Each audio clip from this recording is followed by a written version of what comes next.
You ask Tiger to solve. This deals with linear equations with one unknown. The final result is x equals 7/2. Let's solve it step by step. Simplify the expression. Expand the parentheses.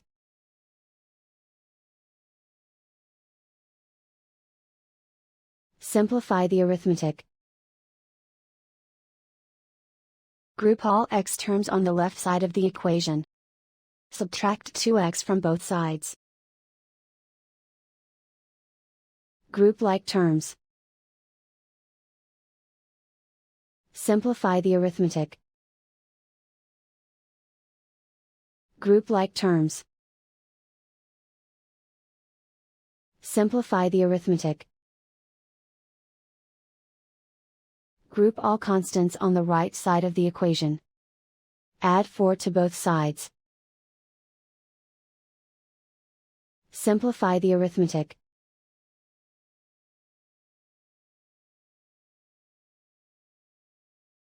Isolate the x. Divide both sides by -4. Cancel out the negatives. Simplify the fraction. Cancel out the negatives.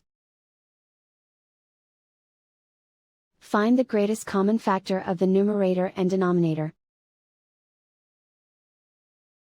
Factor out and cancel the greatest common factor.